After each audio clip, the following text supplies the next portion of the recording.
So how many of you remember in kindergarten when you were handed a box of crayons and a blank piece of paper and you make the artwork you take home and put on your refrigerator? And your parents probably still have it in their house, right? Somewhere. Well, I had the opportunity to read to a group of kindergartners for a class that I was in. And they were so excited and so enthusiastic. I had to tell them, wait, questions and comments afterwards. I can't get through the story. So when I left, I thought, wow, what's the difference between how receptive these little kindergartners were and eager to learn versus later elementary school kids? And it prompted me to do some research, and I found that there are many ongoing problems with our elementary school curriculum today. First off, elementary school kids are missing out on a well-rounded education. According to Education Week, March 2011, fewer children are getting access to the arts in general, anywhere, according to the National Endowment for the Arts. And about 1.3 million elementary school students fail to get any sort of music instruction whatsoever. In a study done by the U.S. Department of Education, they found that 10 years ago, about 1 in 5 elementary schools offered dance and theater. Today, just 1 in 33 offer dance, and only 1 in 25 offer any sort of theater. Secondly, music and arts education is becoming less and less of a priority in both elementary and secondary schools today. According to the Arts Advocacy and Music Education, music educators are having to re-justify the value of music and arts classes relative to the total curriculum. This is due to government mandates and budget cuts. So basically they're having to say, well, what's important? What do we think contributes to a well-rounded curriculum? And they just don't see it as valuable. They see the arts as just extracurricular icing. It is interesting to note, though, that each state, school district, and county do have their own set of circumstances that affect the staff and the schedule and how they budget differently. But at the same time, that doesn't mean some are affected and some aren't. They're all feeling this crunch in some way. In fact, the U.S. Secretary of Education, Arne Duncan, to quote him, says, I am very concerned that states and districts are going to be under an enormous budget pressure to cut back on the arts in the next few years.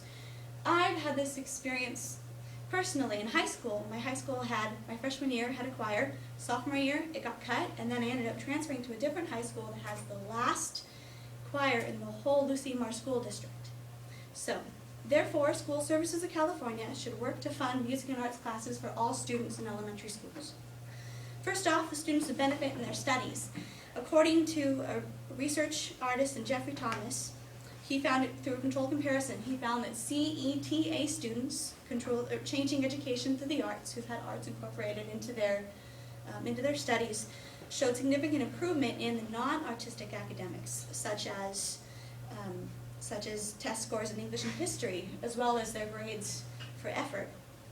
And according to the Music Educators Journal in 1993, unlike most subjects which focus on mathematical linguistic processes in the left hemisphere of the brain, music is unique because it involves processes that encourage students to use the right side of the brain. So they're actually, when you incorporate music into regular studies and arts, they're using their full brain, their full potential.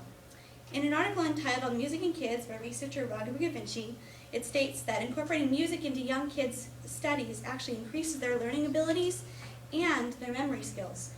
And I find this to be true with me, because when I'm singing or dancing, I always have to be thinking a little bit ahead. Otherwise, something will change, I'm not prepared for it, and I have a whole deer in the headlights. So it's kind of embarrassing. So, secondly, students will benefit emotionally and physically. According to the Assistant Director of National Care Center for Creative Aging, Raina Larson, in an article she wrote about building intergenerational bonds through the arts, she states that the arts can be used to build and strengthen intergenerational bonds between kids and adults because they can relate to each other easily. And dancing is the best form of physical fitness, and music relieves stress.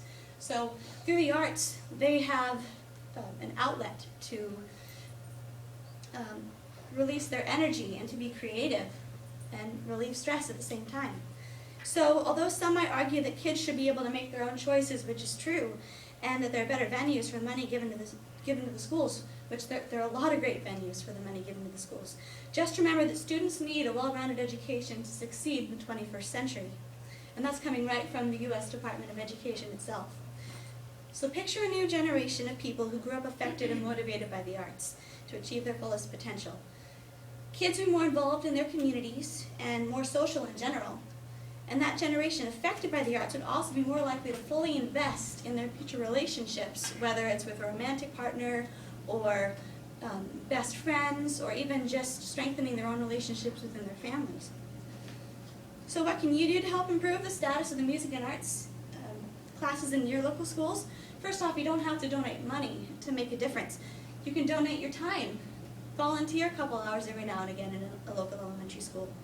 You can donate any old musical instruments or arts and crafts sets or supplies you might have sitting around your house that you're not using anymore. You could also write to the School Services of California and be a part of their discussion boards online and encourage them to fund these classes. You could also go to the meetings if you have the time to go all the way down to the meetings.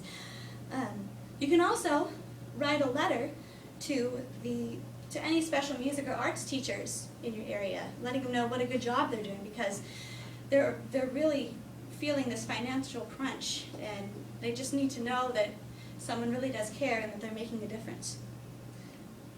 So, any of these things, great or small, would help improve would have an impact on the music and arts opportunities offered in your area, and ensure that future generations to come would experience and be able to benefit from the arts firsthand.